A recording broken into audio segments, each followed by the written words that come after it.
किसका नुकसान होगा? मैंने कहा अगर वन नेशन वन इलेक्शन छोड़ दीजिए, जाति जनगणना अगर हो जाएगी, और मैं आगाह करना चाहता हूं कि इस बात को जरा ध्यान से सुनिएगा कि अगर जाति जनगणना करा देंगे तो इनको क्या क्या देना पड़ेगा?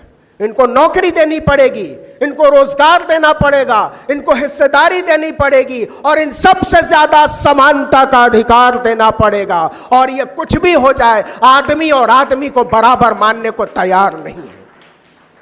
इनको सबसे ज्यादा डर लगता है आदमी और आदमी के बराबर हो जाने से। इनका पूरा धंधा आदमी और आदमी के बीच की दूरी पर चलता है।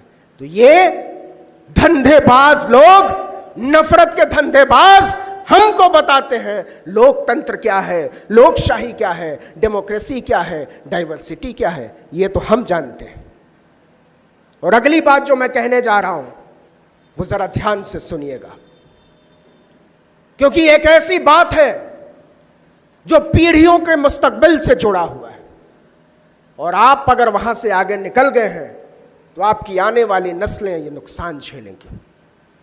और वो डर है शिक्षा को खत्म किए जाने का। इस मुल्क में पूरी तैयारी हो चुकी है कि दलितों को, पिछड़ों को, आदिवासियों को, यहां तक कि गरीब सवर्णों को पढ़ने नहीं देना है, क्योंकि जो आदमी पढ़ लिख जाएगा, जो लड़की पढ़ लिख जाएगी, वो आपके लिए लाठी उठाने से इनकार कर देगा। तो इस देश में ड्राइवरों की, दरबानों की, जूठे बर्तन धुलने वालों की कमी ना हो जाए, इसलिए पिछले दरवाजे से शिक्षा का निजीकरण किया जा रहा है। आपको लगता होगा कि इसमें आपका फायदा है, लेकिन मैं बताता हूं और मैं अपने तजुर्बे से बताता हूं, मेरे अपने पूरे जीवन में छठी क्लास से लेकर और पीएचडी तक एक भी रुपया मैंने प्राइवेट संस्थान को नहीं दिया। एक रुपया नहीं। मैंने किसी प्राइवेट स्कूल से पढ़ाई नहीं की, किसी प्राइवेट कॉलेज, किसी प्राइवेट यूनिवर्सिटी, कहीं से कोई ट्यूशन, कोई कोचिंग, कुछ भी नहीं किया। क्यों? क्योंकि मेरे पिता की हैसियत नहीं थी। फिर भी मैं यहां तक पहुंचा तो क्या मुझे किसी सरकार ने पहुंचाया? क्या मुझे किसी पूंजीपति ने पहुंचाया? नहीं।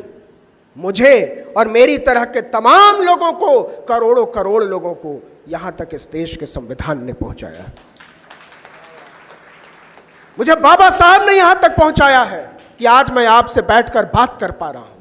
मैं इस लायक हो पाया हूं कि आप दिल्ली से बुलाकर मेरी बात सुन रहे हैं। लेकिन यही अधिकार मेरे बच्चों को, आपके बच्चों को, आपके बच्चों के बच्चों को हासिल रहेगा कि नहीं, मुझे इसमें खतरा नजर आता है। जरा सोचिएगा कि इस देश में 479 राज्यों के विश्वविद्यालय हैं, अलग अलग राज्यों के, जिनको हम स्टेट यूनिवर्सिटी कहते हैं। 56 सेंट्रल यूनिवर्सिटी हैं। लेकिन प्राइवेट यूनिवर्सिटी जानते हैं कितने हैं? 455। 124 डीम्ड यूनिवर्सिटी इसमें से अलग है, उसमें से आधा प्राइवेट। मतलब 500 से ज्यादा यूनिवर्सिटीज इस देश में प्राइवेट खोल दिए गए, जहां कोई पूछने वाला नहीं है कि फीस कितनी लेते हो और रिजर्वेशन देते हो कि नहीं। और पता है 1995 में इस देश में केवल एक प्राइवेट यूनिवर्सिटी थी। एक से 500% हो गई प्राइवेट यूनिवर्सिटी, और सरकारी यूनिवर्सिटी पहुंची 479 पर 250 से। ये इस देश का भविष्य है। और ये जो सरकारी यूनिवर्सिटी है, जो 58% है, उसमें 73% बच्चे पढ़ते हैं, और जो 23-24% बचता है उसमें 42% बच्चे पढ़ते हैं। आपको पता है ये नुकसान किसका है? आप नजर उठाकर देखिए कि जो MBA की पढ़ाई हो रही है, जो इंजीनियरिंग की पढ़ाई हो रही है, जो टेक्निकल एजुकेशन हो रहा है, वो सब के सब प्राइवेट यूनिवर्सिटीज पढ़ा रही हैं। और प्राइवेट यूनिवर्सिटीज क्यों पढ़ा रही हैं? क्योंकि इस देश के दलितों, पिछड़ों, आदिवासियों, पसमानदा के बच्चे इंजीनियर ना बन सके, क्योंकि इस देश के गरीब लोगों के बच्चे डॉक्टर ना बन सके, क्योंकि इस देश के पिछड़े दलितों, आदिवासियों के बच्चे मैनेजर ना बन सके, बड़े अधिकारी ना बन सके। इसलिए उनको एजुकेशन के सिस्टम से ही बाहर कर दो। तो अगर हम बचाना चाहते हैं अपने भविष्य को, अगर हम बचाना चाहते हैं संविधान को, अगर हम बचाना चाहते हैं लोकतंत्र को, तो इसका सबसे आसान और सरल रास्ता है कि अपनी शिक्षा को बचाओ, अपनी शिक्षा को बचाओ। अगर आने वाली नस्लें तुमसे सवाल कर देंगी कि जब इस देश के विश्वविद्यालयों को निजी हाथों में सौंपा जा रहा था, जब इस देश के अस्पतालों को निजी अस्पताल हाथों में सौंपा जा रहा था, जब इस देश की पूरी व्यवस्था को नीलाम किया जा रहा था, तब आप क्या कह रहे थे? अगर आपने लड़ाई लड़ी है तो आप कहेंगे कि हम नागपुर के किसी हॉल में बैठकर इसका विरोध कर रहे थे, और नहीं तो हमारी और आपकी नजरें अपने बच्चों के सामने झुकी हुई होंगी। उस रोज की तैयारी कीजिए। और यह बात बहुत बड़ी है कि अगर हम और आप एजुकेशन के सिस्टम से बाहर कर दिए गए तो हमको किसी जानवर के नाम पर, किसी मंदिर के नाम पर, किसी मस्जिद के नाम पर, किसी गुरुद्वारे के नाम पर, किसी गिरजाघर के नाम पर हमारे बच्चों के हाथों में तलवारें और लाठियां थमा दी जाएंगी, क्योंकि वो ऐसे बेरोजगारों की खोज में। एक बड़ा बुनियादी सवाल आपसे पूछता हूं। जो लोग कहते हैं कि पिछले 1500 साल का हिसाब लेना है, जो लोग कहते हैं कि हर मस्जिद को खोद डालो, जो लोग कहते हैं कि हर इबादतगाह को खोद डालो, मैं कहता हूं खोदना तो जरा और गहरा खोदना, पता चला वहां से बुद्ध के अवशेष निकल रहे हैं। लेकिन वो गहराई में खोदने से डरते हैं, वो ज्यादा गहराई में जाने से डरते हैं, क्योंकि उनको अंत में हमारे और आपके बच्चों के हाथों में तलवारें और लाठियां थमानी। जरा हिसाब देखिए साहब, इस देश के कृषि मंत्री शिवराज सिंह चौहान का बेटा कार्तिकेय पेंसिल्वानिया यूनिवर्सिटी USA से कानून की पढ़ाई करके आता है। राजनाथ सिंह का बेटा लीड्स यूनिवर्सिटी यूनाइटेड किंगडम से पढ़ाई करता है। पीयूष गोयल का बेटा हार्वर्ड यूनिवर्सिटी से पढ़ाई करता है। रविशंकर प्रसाद का बेटा कॉर्नेल यूनिवर्सिटी से पढ़ाई करता है। निर्मला सीतारमण की बेटी अमेरिका की यूनिवर्सिटी से पढ़ाई करती है। प्रकाश जावड़ेकर का बेटा बॉस्टन यूनिवर्सिटी से, एस जयशंकर का बेटा जॉर्ज टाउन यूनिवर्सिटी अमेरिका से, ज्योतिरादित्य सिंधिया का बेटा येल यूनिवर्सिटी से, हरदीप सिंह पुरी की बेटी वार्विक यूनिवर्सिटी से, गजेंद्र सिंह शेखावत की बेटी ऑक्सफोर्ड यूनिवर्सिटी से BA करती है। और हमको और आपको बताया जा रहा है कि हाथों में लाठियां उठाओ, एक कौम को खत्म कर दो, वरना तुम लोग खत्म हो जाओगे। अरे गद्दारों, इस मुल्क को समझाओ कि अपने एजुकेशनल संस्थानों को बचाओ, नहीं तो इस देश का लोकतंत्र खत्म हो जाएगा। तो हम तो लोकतंत्र को बचाएंगे, हम तो अपने एजुकेशन सिस्टम को बचाएंगे। और एक चीज जो बड़े अदब से कहना चाहता हूं कि ये जो लोग अमेरिका और इंग्लैंड से पढ़ाई करके आए हैं, वो क्या करते हैं? यही लोग हमारे बच्चों को कहते हैं कि तुमको पढ़ने की जरूरत नहीं है, तुमको वेद विद्यालयों में जाने की जरूरत है, तुमको धोती पहनने की जरूरत है, तुमको टीका लगाकर किसी मंदिर का घंटा बजाने की जरूरत है, वरना इस देश में तुम जी नहीं पाओगे। तो हमारे बाल बच्चों को भिखारी बना देने की ये जो राजनीति है, इसको समझने की जरूरत है। एक सवाल पूछता हूं आपसे, और जरा ध्यान दीजिएगा। आप खुशकिस्मत हैं, आपके यहां कांवड़ यात्रा नहीं निकलती है। हमारे यहां जब कांवड़ यात्रा निकलती है तो लोग भयभीत हो जाते हैं। यह अजीब धर्म का फलसफा चला है कि लोगों को डराने वाली चीज को वो धर्म कहते हैं। लेकिन एक बात बताइए, ये जो कांवड़ यात्राओं पर हेलीकॉप्टर से फूल बरसाते हैं, कभी उनको कांवड़ में शामिल होते देखा है? कभी राजनाथ सिंह के बेटे को कांवड़ ढोते हुए देखा है? कभी अमित शाह के बेटे को कांवड़ ढोते हुए देखा है, कभी नरेंद्र मोदी के बेटे को, नरेंद्र मोदी को खुद कांवड़ ढोते हुए देखा है। क्या आपने कांवड़ ढोते हुए देखा है लाल कृष्ण आडवाणी को? बाकी छोड़िए, योगी आदित्यनाथ तो संत हैं, कभी उनको कांवड़ ढोते हुए देखा है? मैं गारंटी देता हूं, मैं चुनौती देता हूं कि एक तस्वीर नरेंद्र मोदी निकाल कर दिखा दे अपनी कांवड़ ढोते हुए, एक तस्वीर दिखा दे योगी आदित्यनाथ अपनी कांवड़ ढोते हुए, मैं अपनी पूरी पत्रकारिता खत्म कर दूंगा उसी रोज। जिन लोगों ने कांवड़ के नाम पर, मंदिर के नाम पर, मस्जिद के नाम पर, गुरुद्वारे के नाम पर, चर्च के नाम पर सिर्फ हमको और आपको लड़ाया है, वो लोग बताते हैं कि यही चीज तुम्हारे लिए ठीक है। जानते हैं वो क्या कहते हैं? धर्म के नाम पर, वो धर्म के नाम पर इस देश के दलितों, पिछड़ों, आदिवासियों को गाली देते हैं। कहते हैं तुम्हारी औकात यही है, तुम्हारी औकात यही है। किसी कांवड़ यात्रा की, किसी झुमटा यात्रा की, किसी चिमटा यात्रा की, किसी ताली यात्रा की, किसी थाली यात्रा की। तो मैं कहना चाहता हूं इस देश के तमाम बाबाओं को, जिनको जेलों से बाहर निकालने वाली हुकूमत हमको लोकतंत्र सिखा रही है, जिनकी हुकूमत गुंडों, मवालियों, बलात्कारियों, हत्यारों के बिना नहीं चल सकती, जो राम रहीम जैसे हत्यारे, लफंगे, गुंडे को आजाद सड़कों पर घूमने के लिए छोड़ देते हैं, जो छोड़ देते हैं बिल्किस बानो के बलात्कारियों को, जो छोड़ देते हैं आसाराम बापू जैसे दरिंदे को, वो कहते हैं कि तुमको अपने घरों में कैद रहना होगा। ये कायर और लिजे लोग, ये डरपोक लोग हमको लोकतंत्र सिखाते हैं, लेकिन ये चलेगा नहीं।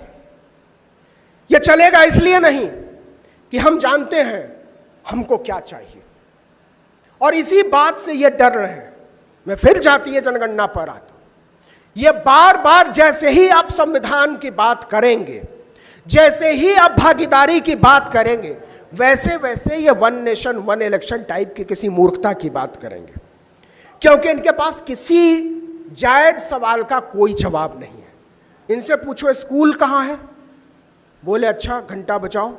इनसे पूछो अस्पताल कहाँ है, बोलेंगे ताली बजाओ। इनसे पूछिए मास्क कहाँ है, कोरोना की दवाई कहाँ है, ये कहते थाली बजाओ, टॉर्च जलाओ। अरे ये देश तुम्हारा बंधक है, क्या चाहते हो कि इस देश के लोग हमेशा ताली, थाली, टॉर्च जलाते, बजाते, बुझाते रहें? नहीं, ये 10 साल में सारा तिलिस्म हवा की तरह उड़ गया है। लेकिन ये बात आगे जाएगी, और मैं बड़ी साफगोई से कहना चाहता हूं, कहीं ऐसा तो नहीं कि दलित, पिछड़े, आदिवासी की लड़ाई करते करते हम एक ऐसे खित्ते में चले जा रहे हैं जहां हमारा दलित, पिछड़ा, आदिवासी होना तो बच जाएगा, लेकिन उसके लिए आपको बहुत सारी मस्जिदों को गिराना पड़ेगा, उसके लिए बहुत सारे लोगों को मारना पड़ेगा। मैं कहना चाहता हूं कि होशियार रहकर अपनी राजनीति चुनने की जरूरत है, और ये जिम्मेदारी इस देश के दलितों, पिछड़ों और आदिवासियों की है। मैं जोर देकर कहना चाहता हूं कि यह जिम्मेदारी इस देश के दलितों, पिछड़ों और आदिवासियों की है कि वो इस देश के मुसलमानों को, सिखों को, ईसाइयों को, बौद्धों को न सिर्फ सुरक्षित रहने दें, बल्कि उनके सुरक्षित होने का उनको यकीन दिलाएं।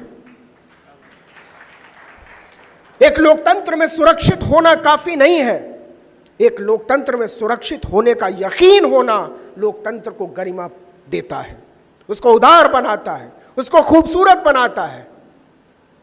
तो ये बचाने की जिम्मेदारी है, और नहीं तो एजुकेशन सिस्टम से बाहर करके सबके हाथों में तलवार थमा दिया जाएगा। जरा सोच कर देखिए, क्या नरेंद्र मोदी को ओबीसी होने की छूट दी जा सकती है?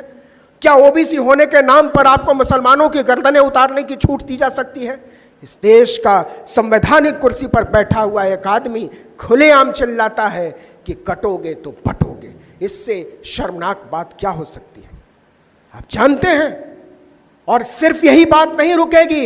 इस देश की संसद में अगस्त के महीने में यह कहा गया कि जिनकी जात का पता नहीं वो जाति जनगणना की बात करते हैं। तो आपको क्या लगता है कि जो बात मुसलमानों पर आएगी, जो बात सिखों ईसाइयों पर आएगी, उस बात से इस देश का दलित, पिछड़ा, आदिवासी अछूता रह जाएगा? संसद में चिल्लाकर कहा गया, सोचिए कि एक सांसद चिल्लाकर कहता है जब कटुए काटे जाएंगे, और दूसरा सांसद चिल्लाकर कहता है कि जिनकी जात का पता नहीं। ये दोनों बातें अलग अलग नहीं है साहब, उसी एक राजनीति का हिस्सा है।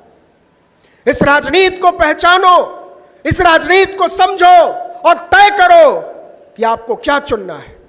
गले मिलने की राजनीति है एक तरफ, दूसरी तरफ गले उतारने की राजनीति है। आपको रास्ता तय करना पड़ेगा, तीसरा कोई रास्ता नहीं है। गले मिलने की राजनीति और गले उतारने की राजनीति में हमारा रास्ता क्या हो, हमारी आने वाली नस्लों का रास्ता क्या हो, यह तय तो करना पड़ेगा। और नहीं तय करोगे तो सबकी लिस्ट तैयार है। आज नहीं तो कल सबका नंबर आएगा। आज जो लोग इस बात पर चुप हैं कि यह बात मुसलमानों पर है, हम क्यों बोले, तो यहां मुझे ब्रेख्त याद आते हैं। ब्रेख्त जब नाटककार थे, कवि थे, और जब राज चल रहा था हिटलर का, उसने एक कविता लिखी जब सबको मारा जा रहा था, कि सबसे पहले वो मजदूरों के लिए आए, मैंने कुछ नहीं कहा क्योंकि मैं मजदूर नहीं था। फिर वो अध्यापकों के लिए आए, मतलब मारने के लिए आए, मैं तब भी खामोश रहा क्योंकि मैं अध्यापक भी नहीं था। फिर वो वकीलों के लिए आए, मैं तब भी चुप रहा, मैं वकील भी नहीं था।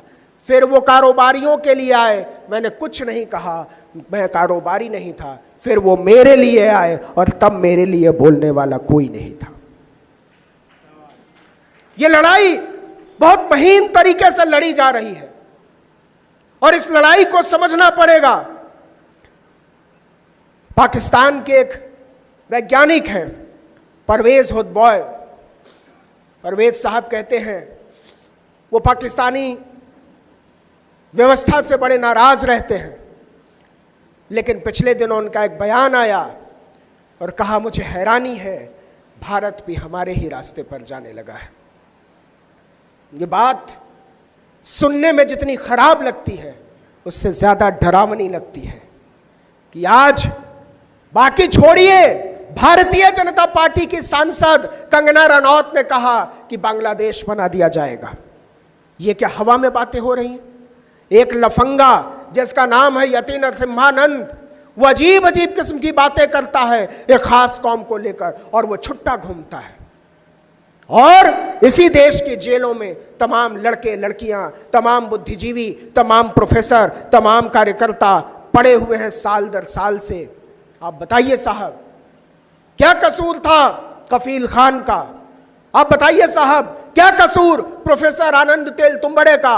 आप बताइए क्या कसूर सुधा भारद्वाज का? क्या कसूर तीस्ता सितलवाड़ का? आप बताइए। बाकी छोड़िए फादर स्टेन स्वामी, 82 साल का एक आदमी जो अपने से पानी नहीं पी सकता था, पाइप की जरूरत पड़ती थी, उस आदमी को आपने